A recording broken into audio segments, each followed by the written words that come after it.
매달 종이에 적힌 일자에 맞춰서 용돈을 보내고 있었고, 이는 자식들이 차차 가정이 생기면 원래 50만 원에서 30만 원으로 낮춰 자식들을 배려해주는 듯 말씀하셨고, 저는 처음 겪는 상황에 이걸 웃어야 될지 울어야 될지 몰라 남편을 보자 남편은 눈치도 없이 그간 보내던 용돈이 깎였다며 좋다고 웃는데 머저린가 싶었어요.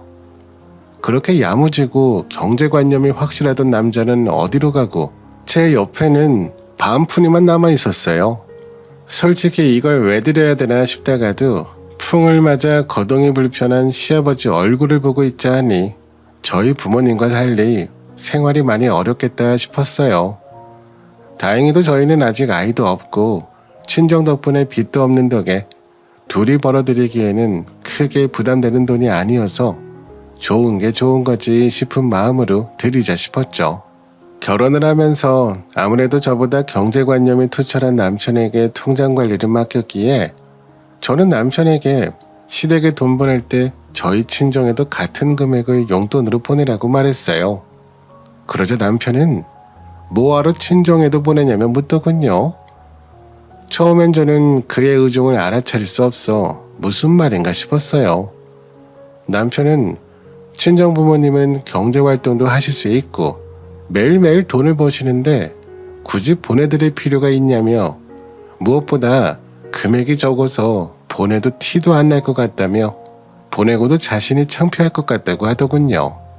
남편의 입장을 이해 못한 건 아니었지만 그럼에도 찝찝한 얼굴이 지워지지 않자 남편은 시댁에는 그냥 시어머니 말씀하신 날에 맞춰 보내드리고 친정에는 모았다가 명절이나 가족 행사 때 한 번씩 큰 돈으로 드리는 게 자기 체면도 살 것 같다며 그렇게 하는 게 어떻겠냐고 묻더군요.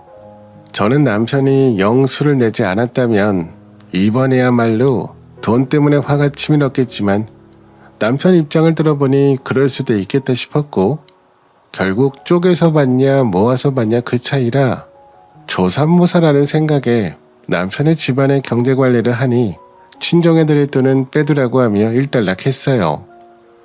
그렇게 결혼 초반 한두 번 명절에 맞춰 남편은 친정 부모님에게 100만 원씩 용돈을 드렸고 치밀하게 계산해 따져보면 시댁에 드리는 용돈보단 적었지만 그래도 줄 때마다 친정 부모님이 너무 고마워하는 모습에 그나마 다행이다 싶었어요. 하지만 결혼하고 1년쯤 아이를 임신하고 만삭에 가까워져 저는 육아휴직을 내게 됐고 맞벌이 하던 저희는 저의 육아휴직으로 제 월급의 80%만 들어오자 그때부터 남편은 저에게 아기를 위해 허리띠를 졸라매야 한다며 친정 부모님에게 고작해야 1년에 2번 있는 명절에 드리던 100만 원을 50만 원씩 나눠서 주더군요. 점차 드리는 용돈 금액이 줄어드니 되려 부모님이 먼저 아이도 태어나고 할 테니 애 키우는데 쓸 돈 모으라며 자신들은 안 받겠다고 하자 남편이 기다렸다는 듯 넙죽 준비한 봉투를 다시 주머니에 넣더니 결국 저희 친정으로 가는 용돈은 소리 소문 없이 사라지고 말았어요. 그렇게 저희 집에 아이가 태어나고 저는 남편이 괘씸했던 탓에 시댁에 대고 있던 용돈을 끊을 타이밍만 엿보고 있었고요. 그러던 중 막내 시누이가 이혼을 하고 혼자 조카를 키우게 되면서 정기적으로 용돈을 보내기 어렵다며 시댁에 더 이상 용돈을 보내지 못하겠다 통보를 했고 이는 마치 도미노가 무너지듯 연이어 큰 시누도 조카가 공부를 썩 잘하는지 기숙사가 있는 외고에 아이가 들어가게 되어 생활비가 부족하다며 조카 대학 졸업할 때까지는 용돈을 보내기 어렵다며 시댁으로 돌아가는 용돈이 단숨에 4분의 1로 줄어버리게 됐죠. 마침 남편이 얄미워 용돈 끊을 시기만 엿보던 차에 저도 이 흐름을 타고 올라가야겠다 마음먹은 순간 시어머님은 명절에 모인 가족들 앞에서 갑자기 드러누워 억울하다며 발을 동동 구르더니 자식 키워봐야 다 소용없다고 어렵게 자식 새끼 넷이나 키우면 뭐하냐면서 갑자기 이러면 뭐 엄동설안에 나가서 폐지라도 주우라는 거냐며 억울하다고 코레고레 소리치고 땅을 치며 울기 시작하셨어요. 저는 처음 보는 어르신의 난동에 그만 용기가 나지 않았어요. 반면 신우들은 예상이라도 했다는 듯 그런 시어머님의 모습을 보고도 눈 하나 깜짝하지 않고 대수롭지 않게 여기며 집으로 돌아가더군요. 그리고 얼마 지나지 않아 용돈 상납불가 사태 후 정말 신우들은 용돈을 끊었는지 시어머님은 저에게 전화하는 빈도가 늘기 시작했고, 전화만 걸었다 하면 두 시누이를 무슨 년 찾아가며 독한 것들이라고 욕하기 시작했어요. 시어머님은 전화로는 성에 안 차셨는지 점점 저희 집에 방문하는 빈도가 높아지셨고, 저의 직업이 의류 MD였던 탓에 저희 집에 안 입는 옷, 신발, 액세서리 등이 많았어요. 그 중에 산 것도 있지만 먼저 입어봐 달라며 업체에서 보내준 물건들이었죠. 시어머님은 그런 물건들을 보며 제 눈치를 한번 살피시더니 안 입는 거면 번거롭게 버리러 가지 말고 자기가 가져가서 고물상에 팔아도 되겠냐고 묻기에 저희 부모님보다 10살은 많으신 시어머님이 물건들을 이고 지고 가서 고물상에 무게를 달아 팔 생각을 하니 한편으론 안쓰러워 저는 시어머님에게 팔만한 물건들을 추려 중고거래 어플을 깔아드리며 사용법을 알려드렸어요. 그저 소소하게나마 일거리가 생기면 용돈도 벌고 매정한 자식들에 대한 마음도 좀 누그러지지 않을까 싶은 마음에 알려드린 저의 선행이 이후 얼마나 큰 재앙이 되어 다가올 줄은 꿈에도 상상하지 못한 채 말이죠. 저는 시어머님 핸드폰에 어플을 깔아드리며 아이들을 만들어드렸고 하는 법을 알려드리기 위해 처음에는 제 물건을 올려 같이 가서 중고거래를 도와드리자 시어머님은 작은 돈이지만 바로 눈앞에서 현금이 생기자 기쁘셨는지 연신 딸내미들보다 제가 낫다며 우리 며느리 으뜸이라 쌍으로 엄지를 치켜 세워주시더군요. 저도 시어머님 덕분에 안 쓰는 물건들을 정리할 수 있어 이렇게나마 노여움이 수그러들었다 생각하니 다행이라 생각이 됐어요. 얼마 후 저는 육아휴직이 끝나고 아이를 어린이집에 보내도 될 정도가 되자 아이를 맡기러 슬슬 출근 준비를 하고 있었어요. 그러던 중 시어머님에게 전화가 오더군요. 아가, 이제 곧 출근이지? 아무래도 쉬다 가는 회사니까 일도 많고 야근도 많을 것 같아서 내가 너를 위해 도와줄 게 뭐가 있나 고민해봤는데 어린이집 끝나는 시간에 맞춰 주에 2, 3일 정도 내가 올라가서 손주들 봐주면 어떨까? 어머님, 그래 주시면 저야 감사하죠. 그래도 서울에 올라오시려면 1시간은 좋게 걸리는데 괜찮으세요? 아유, 무슨 할미가 손주 보러 가는 건데 1시간이 대수냐? 며칠이 걸리더라도 올라가야지. 그럼 다음 주부터 올라가는 줄 알고 있으렴. 부탁드린 적도 없는데 먼저 저를 생각해서 아이를 봐주겠다는 시어머님 말씀에 감동이 몰려오더군요. 물론 집에 오는 게 부담스럽긴 했지만 그럼에도 믿을 수 있는 분이 아이를 돌봐주신다기에 너무 감사했어요. 안 그래도 1년을 넘게 쉬다 복직하는 탓에 후배들보다 뒤처지진 않을까 싶어 걱정스러웠거든요. 근데 친정 부모님도 아닌 시부모님이 이렇게 앞장서 제가 복직에 적응할 수 있도록 도와준다고 하시니 정말 이제 한시름 마음이 놓였어요. 시어머님은 제가 출근을 하자마자 저희 집을 찾기 시작했고 저는 시어머님 덕분에 회사에 금세 적응해 업무를 할 수 있었어요. 그러던 중 정말 중요한 주얼리 미팅을 앞둔 어느 날 업체의 신뢰를 얻기 위해 나름 가격대가 나가는 업체 목걸이를 사다 뒀고 마침 미팅에 맞춰 목걸이를 하려고 장신구함을 열었는데 목걸이가 보이지 않는 게 아니겠어요? 바쁜 아침이라 우선은 급히 액세서리를 하고 나갔는데 그 후로도 계속해서 제 물건이 하나둘 없어지는 것 같았어요. 그래서 저는 곰곰이 고민하던 끝에 시어머님이 오시기 바로 전날 새로 귀걸이 세트를 하나 사다 뒀고 역시나 그날 저녁 서랍을 열어보니 귀걸이가 보이지 않더군요. 이상하게도 시어머니만 왔다 가면 저의 물건이 하나씩 없어지는 듯한 느낌을 받았지만 함부로 의심해서는 안 된다는 생각에 몇 번이고 의심을 접으려고 했어요. 하지만 제가 놓은 귀걸이 덫에 시어머님이 걸려든 것만 같았죠. 저는 설마 하는 마음으로 시어머님에게 말도 없이 갑작스레 주말을 핑계 삼아 시댁을 방문했고, 시어머님은 이런 깜짝 방문이 불편한지 안절부절하며 계속해서 부엌이고 안방이고 돌아다니기 바빠 보이셨어요. 그러던 중 때마침 동네 어르신이 시댁 문 밖에서 시어머님을 찾는데, 시어머님은 분명 들으셨을 텐데 모르는 채 엉덩이를 뗄 기미가 보이지 않자 저는 시어머님에게 밖에 누가 찾아온 것 같다 귀띔했어요. 그러자 시어머님은 어쩔 수 없이 잠깐 집을 비우게 됐고 금방 오겠다며 가만히 있으라 신신당부를 하고 나가셨죠. 저는 시어머님이 나가자마자 재빨리 혹시 싶은 마음을 안고 거실 TV 서랍장을 열어봤고 그 안에 저의 귀걸이가 있었어요. 저는 눈이 돌아 시어머님이 숨겨둘 만한 찬장이나 이불장들을 살펴봤고 그 안에는 분명 시어머님 것으로 보이지 않는 전자제품부터 여러 가지 물건들이 보여 저는 무슨 정신이었는지 모르겠지만 순간 이 모든 걸 찍어야 된다는 생각에 핸드폰 카메라를 켜서 사진으로 남기기 바빴어요. 그 중에 놀랍게도 저의 결혼 반지도 있었어요. 정말이죠. 결혼 반지까지 보니 손이 덜덜덜 떨리는데 나중에 사진을 보니 죄다 초점이 맞지 않더군요. 알고 보니 시어머님은 전문가셨어요. 저와 같이 자식들을 도와주겠다는 명목으로 저희 집뿐 아니라 그렇게 욕을 하던 시누이들 집까지 포함해 계획적으로 사남매 집을 순회했고 제 결혼 반지도 훔쳐오신 분이니 훔치지 못할 게 뭐가 있었겠습니까? 하다 조카들 학습용으로 시누이가 큰맘 먹고 사준 태블릿까지 훔쳐오셨더군요. 저는 당장 중고거래 앱에 들어가 지역 설정을 받고 시어머님 아이디를 찾기 시작했어요. 제가 만들어줬기에 시어머님 아이디를 찾는 건 식은 죽 먹기였어요.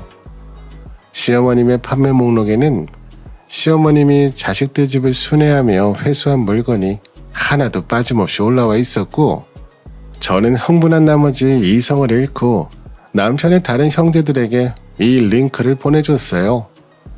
이를 계기로 당연히 남편도 모든 사실을 알게 됐고요.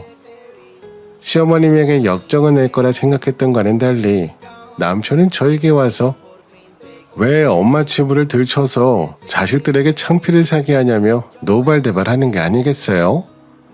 저는 참다 못해 이게 숨기고 감춘다고 시어머님이 하루아침에 도벽을 끊으실 수 있다고 생각하냐며 지금이라도 다들 알아야 그나마 멈춰질 거라고 생각 안 했느냐 핏대를 세워 묻자 남편은 우리 엄마가 무슨 도벽이냐며 그저 살림이 어려워서 안 쓰는 물건인가 싶어 들고 가서 판 건데 당신은 대체 우리 엄마를 뭘로 보는 거냐며 더 크게 핏대를 세우기에 저는 제 결혼 반지 지금 어디 있는 줄 아냐고 남편에게 묻자 남편은 아차 싶은 표정을 지었어요.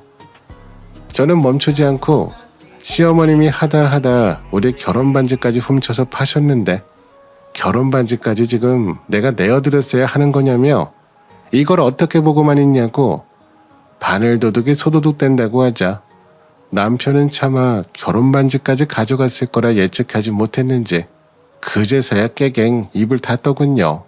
결국 저는 어이가 없어서 가져간 물건 안 받을 테니 앞으로 시댁에 가는 용돈 싹 끊으라고 남편에게 엄포를 뒀고 안 그러면 정말 이 집에서 쫓겨날 줄 알라고 최후의 경고장을 날리자 남편은 결국 꼬리를 내리는 듯 보였어요. 그렇게 며칠 후 집안의 맏며느리인 형님이 생전 연락도 한 번 없더니 부재중 전화를 여러 통 남겨뒀기에 무슨 일인가 싶어 전화를 드렸어요. 올케네는 어떻게 하기로 했어? 우리 집은 그렇게 드릴 여유 없어.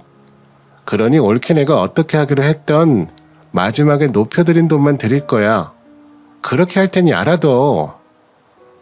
네? 무슨 말씀이세요? 뭘 어떻게 하고 뭘 마지막에 높여들었다는 거예요?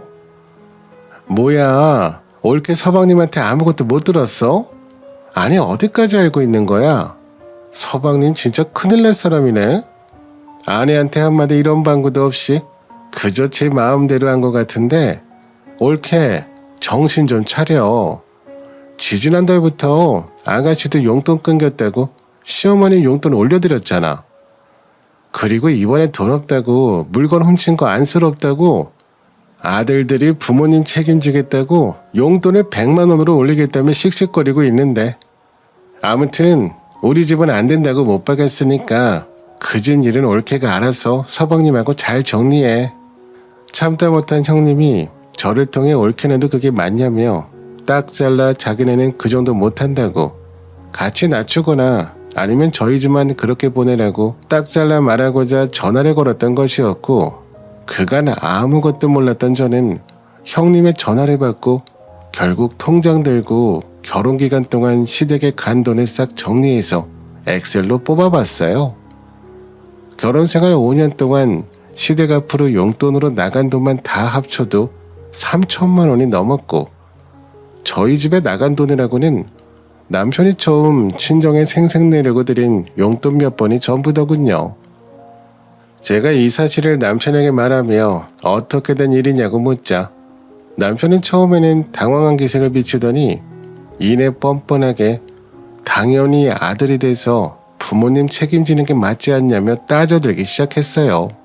그래서 딸은 자식 아니냐고 너희 집에서 하고 싶으면 우리 집에도 똑같이 하라고 하자 남편은 처남 있지 않냐며 그걸 왜 딸인 당신이 하냐고 처남이 하면 된다고 궤변을 드러났어요. 우리 부모님 돈은 지 돈처럼 쓰면서 지 부모님만 극진히 모시고 책임지는 꼴을 보자 이 남자 늙어서는 하나뿐인 나는 물론 내 아들 등골까지 뽑아먹겠다 싶어 정이 떨어져서 결국 당장에 이혼하자고 고했고 남편은 당장에 이혼하게 되면 집부터 날아간다는 계산이 섰는지 어떻게 해서라도 이혼만큼은 막아보려고 애쓰는 듯 했지만 지 부모만 부모고 내 부모는 어디 은행 ATM기 정도로 여기는 이기적인 남자와는 더 이상 살 수 없다고 생각이 들어 결국 저는 이혼 소송을 진행하게 됐어요.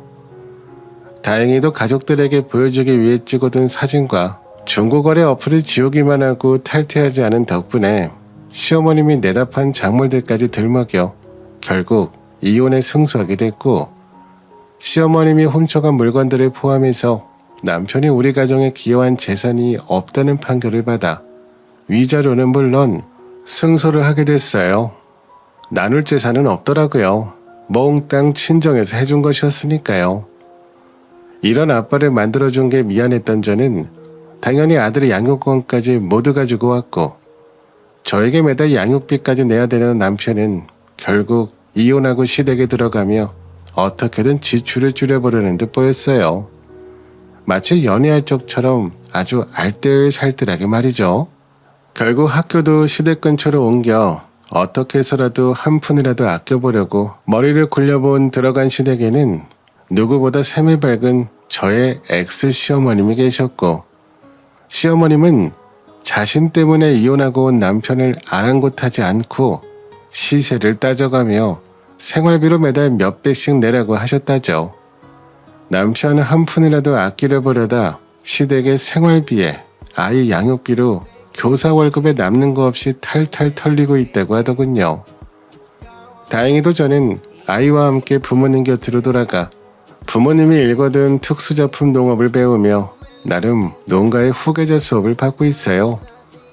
남동생이 하나 있지만 유학 중이고 무엇보다 부모님 하시는 일에는 관심조차 없었던 탓에 딸인 제가 부모님의 가업을 이어 나중에 제 아들도 원한다면 가업을 물려주고자 지금은 눈코 뜰 새 없이 바쁜 하루를 보내고 있어요. 가끔 전 남편을 생각하면 욕심이 자신의 팔자를 꽉구나 싶어요.